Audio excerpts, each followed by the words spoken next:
Isang mapagpalang umaga sa atin lahat mga kaspero. Nandito na tayo ngayon sa Diniwid Beach at sobrang low tide. Kaya eto, tingnan nyo mga kaspero. Ang ganda talaga ng ibay dito sa Boracay. Ayan no, kung mapapansin nyo, white sand talaga. Tapos kalmang kalma pa yung dagat. Kaya kitang kita yung ganda ng Boracay. Kaya maraming salamat mga kaspero sa walang sawang pagsuporta. Higit sa lahat sa panonood ng ating mga video. Kaya sa mga silent viewer natin dyan, subscribe nyo na at pindutin ang tiny bell para maging updated din kayo sa ating mga video. Kaya eto, mabiyahe na tayo mga kaspero. Yung spot natin na pupuntahan doon sa Tablas, kung saan nakakapala tayo dati ng mga kimak. Kasama ko dito sila Pastor Danny at saka si Master Kevin tsaka si Kuya. Bali, ito nga pala yung Carabao Island mga kaspero. Maganda rin yung spot dito pag malakas yung agos, dahil dito rin tayo nakakapana ng mga kimak, dogtog at saka barakuda. Kaya madadaanan talaga natin ito isla ng Carabao Island bago tayo makapunta doon sa Tablas. At yun nga, after 1 hour na biyahe, nakarating na tayo dito sa spot. At itong unang spot natin na pinagdiban dito sa tinatawag na Tipulo. Ayan, dito kami nakakapana ng mga kingmak at saka trevally. Yung gamit ko ng pana pala mga kaspero, itong invert pa rin natin. Bali 16 mm yung mother at saka tatlong tiger na 14 mm. At eto, after natin makapag warm up, tatlong dive na warm up, then eto, dumiretso na tayo sa ilalim at may nakita ako dito na dalawang batfish or bayang. Ayan o, malalapad na sana. Papanain ko na sana, kaso lang lumiko palaot kaya hindi ko napana. Sayang, ito na sana yung unang isda natin sa araw na ito. Kaya umahon na lang ako at eto, sumisid ulit tayo at maraming mga maliliit na isda.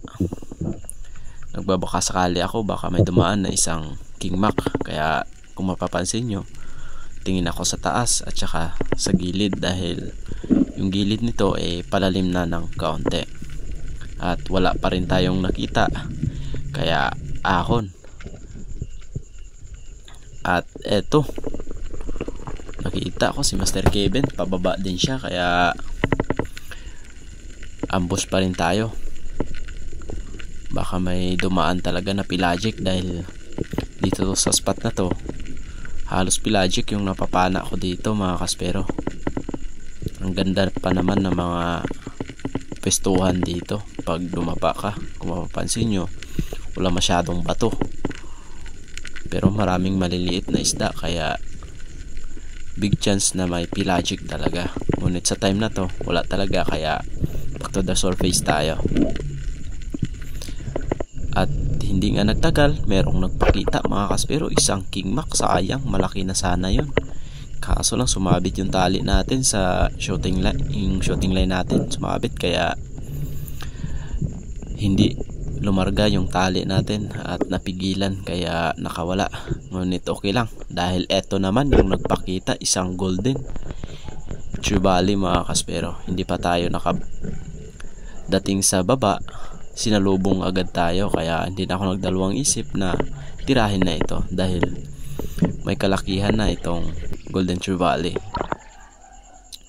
At habang hinihila ko siya pataas mga kaspero, nakita ko nasa taas pala yung tama at parang mapupunit. Kaya tingnan natin mga kaspero, kung makakawala man ito, makikita natin.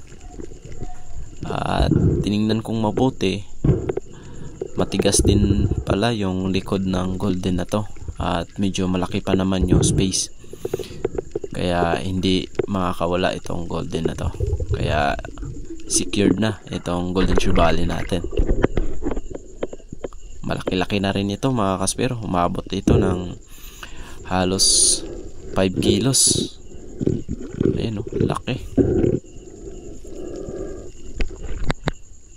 Pero sayang yung kingmak natin, pero okay lang, babawi rin naman tayo.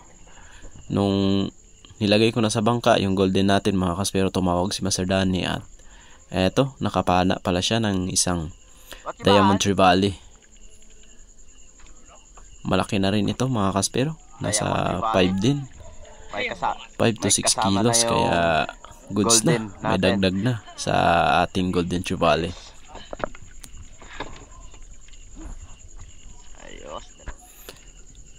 At ito yung next natin na papanain. Pababa pa lang ako, nakita ko na naman itong isang Titan or triggerfish, kung tatawagin dito sa amin, pakul mga kaspero. Kaya nung pagka-drop ko sa ilalim, dumapa lang ako at tinitingnan ko siya, nandun lang siya sa unahan nakatigil. At ako naman tingin-tingin sa paligid, baka may mas lumapit na mas malaki, King Mac o Trevally. Hanggang sa wala tayong nakita. Kaya eto yung the best na technique na gawin natin pag naghahunt tayo ng mga triggerfish. Gapangin natin yan mga kaspero ng dahan-dahan na hindi tayo mahalata. Ayan, palapit na ako sa triggerfish para panain ito mga kaspero. At kung napapansin nyo, nandun siya sa unahan, ayun nakaharap. Hindi niya talaga tayo napansin, kaya eto, sapul mga kaspero. Kahit medyo malayo, tinamaan pa rin natin. Eto lang pala yung the best na technique sa mailap ng mga triggerfish. Gapangin ng dahan-dahan mga kaspero.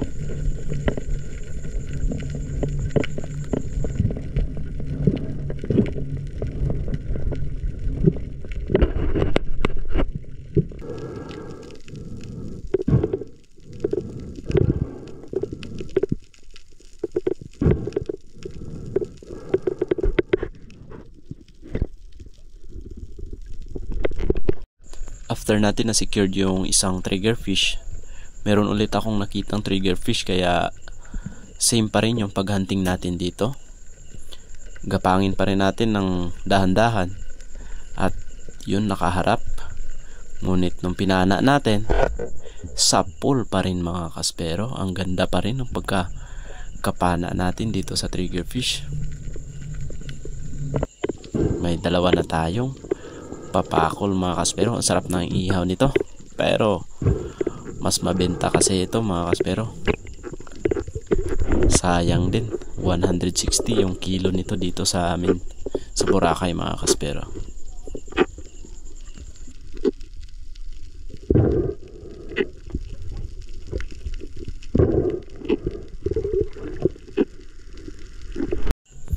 Medyo malalim itong pinagdrapan ko mga kaspero. Hindi ako sumagad sa ilalim, gawa ng malalim talaga ito, at ito yung sumalubong sa atin. Napakaraming rainbow runner. Paikot-ikot lang sila sa atin mga kaspero, ngunit hindi ko pinapana.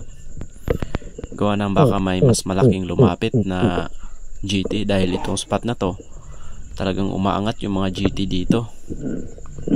Hanggang sa wala tayong napana at umangat na lang tayo mga kaspero. Kaya eto, sisiduli tayo at tingin-tingin sa paligid, baka may lumapit na GT. Hanggang sa tumagal tayo ng kaunti sa paghihintay, wala talagang lumapit. Kaya tiis-tiis lang tayo hanggang sa umahon na lang ako dito mga kaspero ng walang napana.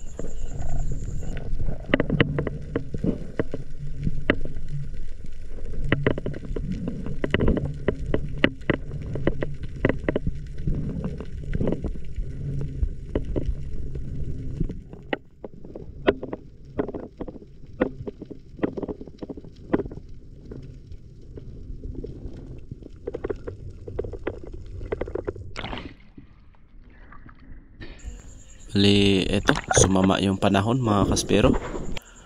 Biglang nagkaunos, kaya umahon muna ako sa bangka at pinuntahan ko si Master Kevin.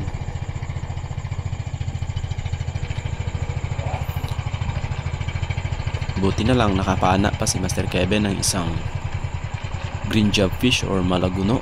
Ayan, kung napapansin nyo, nagkakaalon na. Kaya kailangan na naming umahon dito sa bangka dahil mahirapan yung bantay natin kapag sisisid pa tayo.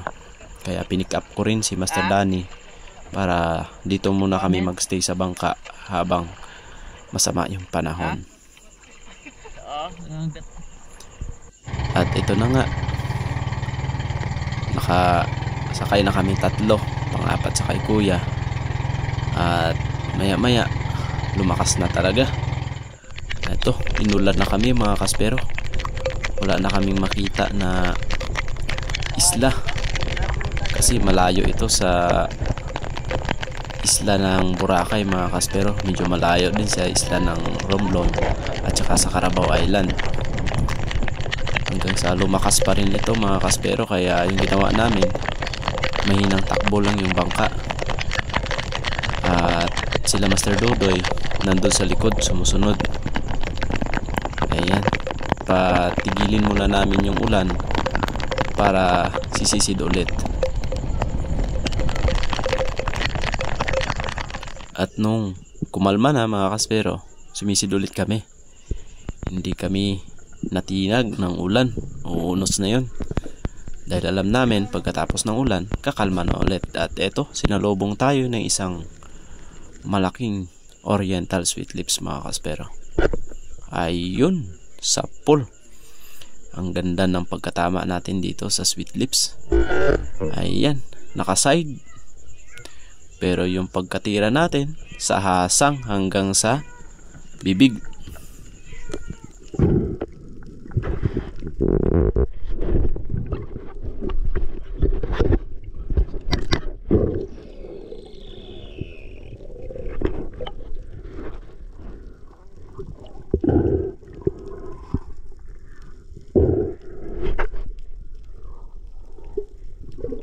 After natin na secured yung sweet lips natin, bumaba ulit ako.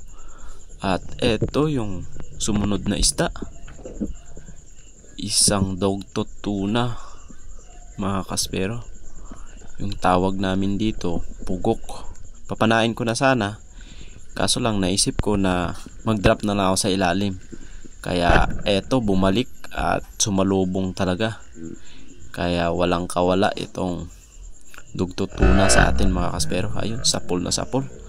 Grabing lakas ng isda na to mga kaspero. Umabot lang naman ito ng 4 kilos. Ngunit ayun, sumabit sa bato. Laki pa naman na bato yung sinabitan at umikot-ikot pa doon mga kaspero. Ayan, kung medyo mahina yung shooting line natin dyan, mapuputol talaga. Kaya eto, hindi siya makakaputol dahil medyo matibay yung shooting line natin at saka madulas. Kahit isabit sa bato, hindi niya yan mapuputol mga kaspero. After kong makapagpahinga, sinisid ko ito para i-retrieve yung dugtooth tuna natin dahil isinabit doon sa malaking bato. May kalaliman din kasi itong spot na to, around 21 meters. Kaya kailangan nating matanggal ito bago lumakas yung agos.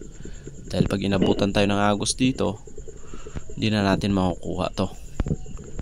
Dahil yung spot na to, daanan talaga to ng agos. Kaya pag tumigil yung agos, sinusulit namin dahil labasan talaga yung isda dito sa spot na to mga kaspero. Ayan yung sitwasyon, no? Sinabit sa ilalim ng bato, pumunta dun sa taas.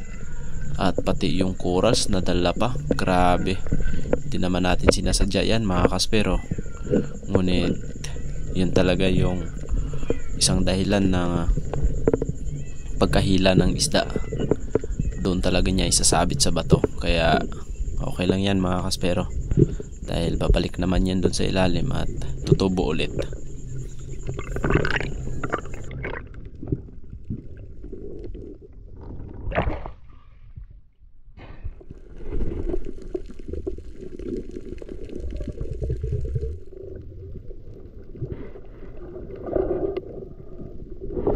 At na-secured na yung dugtooth tuna natin. Bali pagkasisid ko malalim kasi at hindi ako nag-open ng camera mga kaspero, at di pa ako nakarating sa ilalim. Siguro mga 5 to 6 meters pa bago ako mag-drop. Nakita ko na itong isang orange spotted o trevally, at palayo siya kaya hinabol ko. Bumaba pa ako ng konti at bumalik, at nung bumalik din ako ng dalawang isip na tirahin ito mga kaspero dahil malaki na itong yellow spotted na to. Ayan, umabot din ito ng 7 kilos mga kaspero. Ang laki. Ayan o. Swerte talaga pag ganito yung spot palagi. At ito na yung last na sisid natin sa araw na ito mga kaspero. Dito ako laging nakakapana ng sweet lips, kaya nung pag drop ko tiningnan ko sa unahan, meron na lumapit na isang oriental sweet lips. Ayun, kung napapansin nyo mga kaspero.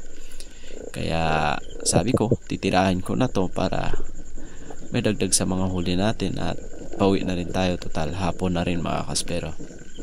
At medyo malayo-layo pa yung tatakbuhin ng ating bangka dahil nasa 17 kilometers pa yung uuwian natin. Ayun, sa pool naman yung sweet lips, at goods na yung last fish natin mga kaspero.